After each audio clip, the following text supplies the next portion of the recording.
Hello everyone, my name is Ajay, and in part 2 we are going to learn how to use the AWS services. What is the free tier account? What are the services which you can use free? And what are the services are going to cost you some money? So all these things we are going to discuss in detail. So to start with, you need to create and do the sign up for a portal which is called AWS Console. Here is a link. If you open it, you can sign up for AWS services.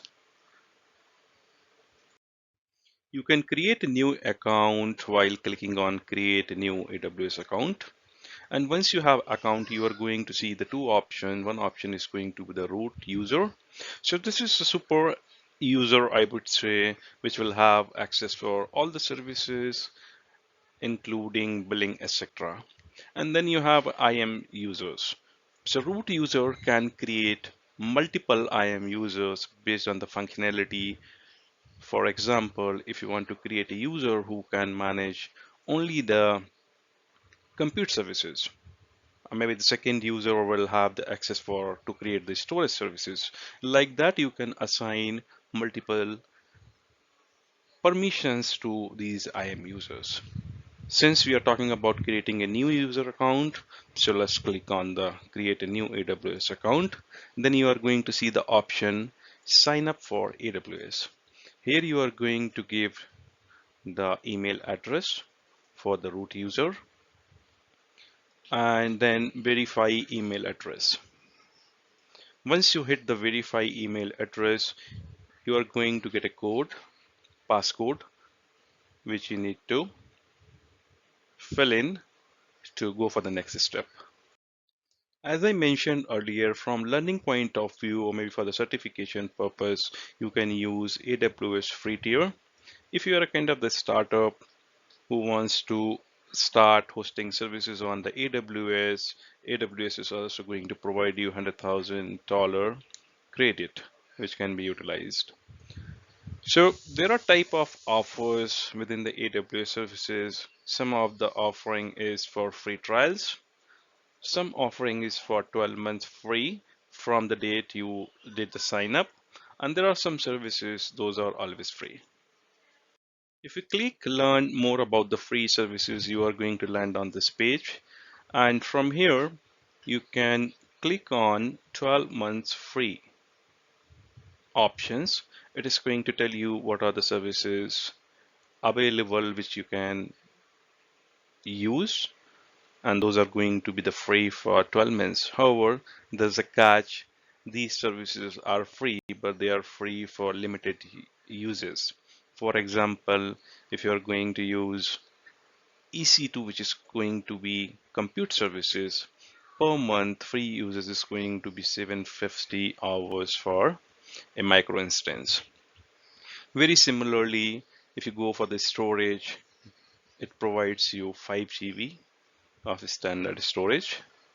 Like that, you can explore free services. The mention of free services, as I said earlier, these are for learning and certification point of view. If you are going to launch, for example, a high compute instance, it is going to cost you. It doesn't fall under the free bucket. So make sure you are going to explore all these options in detail before using any of the services. Let us try to explore AWS Reasons and Availability Zone. So cloud services, basically true cloud services is all about the proximity. Nearer your resources, better is going to be the performance. For example, if you think all of your users, they are going to sit in a particular region or they come from a particular region. For example, this is India. If you think your user base is here, you are going to put all your services within this region instead of putting that in US. If you put that in US, it is going to have the application issues because of this latency what you get over the time. So while it comes to AWS offering They have 26 launch reasons. Those you can see marked in blue. And there are 8 announce reasons that you can see marked in orange. And then you are going to have some edge points. So there are around 310 point of presence. Those are being used for caching services, maybe for the DNS and all those things. Then you have 108 direct connect locations. This is kind of offering where you have the express route which you can directly connect to AWS data center. So AWS regions, basically the AWS regions are large and widely dispersed into separate geographic locations. So for example, if I talk about one particular region, it is a combination of availability zones. My first availability zone is AG1, my second availability zone in this region is AG2, and third. I can have more. And all these availability zones are further combination of data centers. So in AG1, I have 2 data centers, my data center 1, my data center 2. Similarly, in AG2, I have 3 data centers. In AG2, I have 2 data centers. So the question comes, why I am building so many availability zones and so many data centers? So for example, this is my AG1. It has 2 data centers and failures are expected. So if this facility of data center 1 goes down in terms of power or maybe in terms of connectivity, I still have a DC2 running. Similarly, if my AG1 goes down because of any reason, I have my services running in DC1, DC2, DC3, which is part of AG2. If this also fails, I still have my services running in AG3, in data center 1 and data center 2. So basically, this is the design which makes a network and is all component redundant to protect customer from the failure. AWS also provides you a portal which is calculator.s3 Amazon AWS.com, and from here you can figure it out if you are going to use or consume these resources, how much it is going to cost you. For example, I have chosen Amazon EC2, which is a compute, and you need to choose a region in which region you want to launch the services, because every region the costing might differ.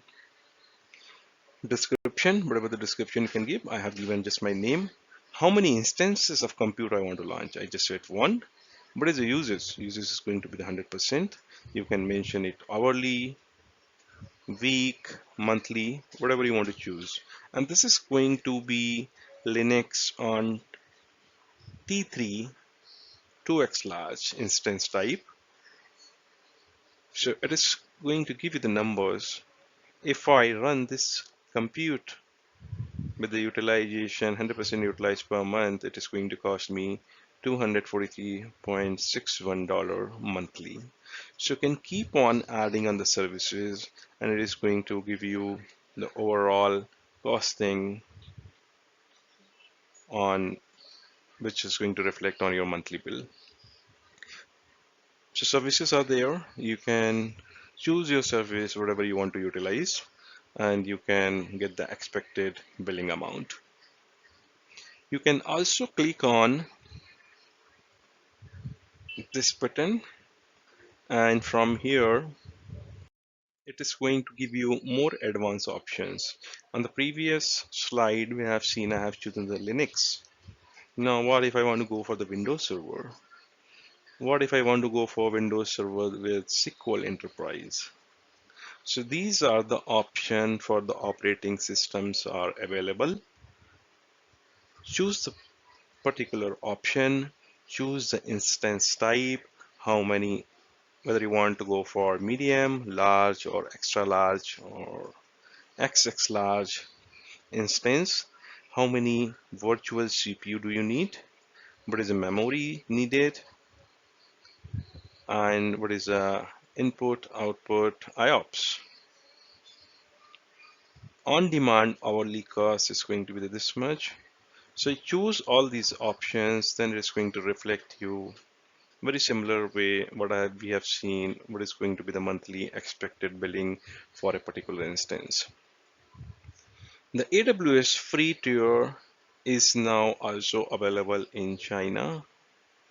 This reason the free tier is not available in BGS and AWS Government Cloud US Reasons, with the exception of Lambda for AWS Government Cloud US.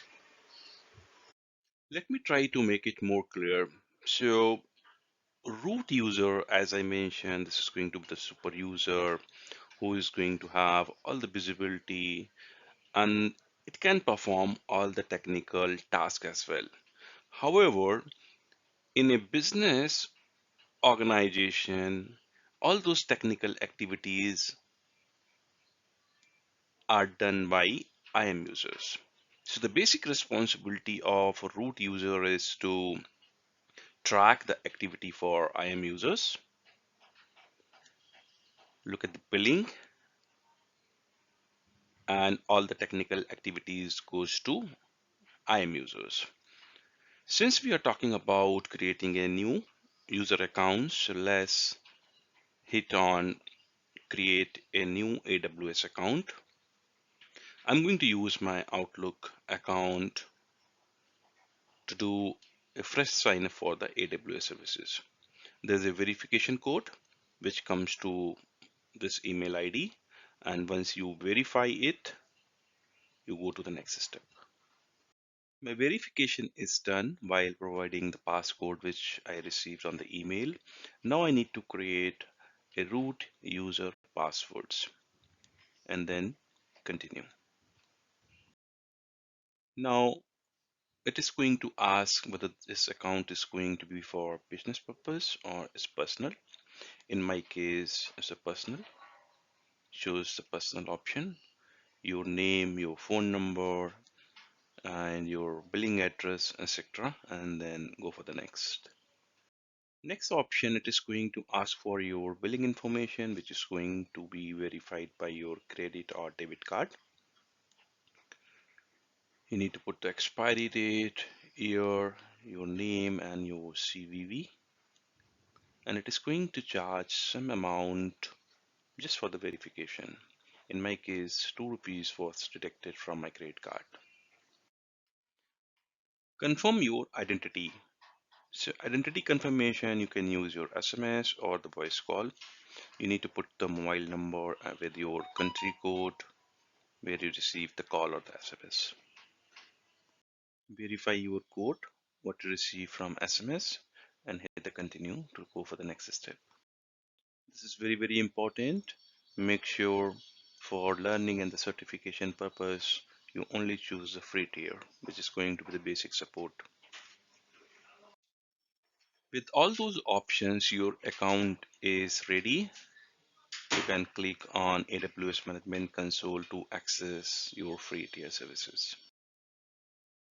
Thank you for watching. I will see you in the next video.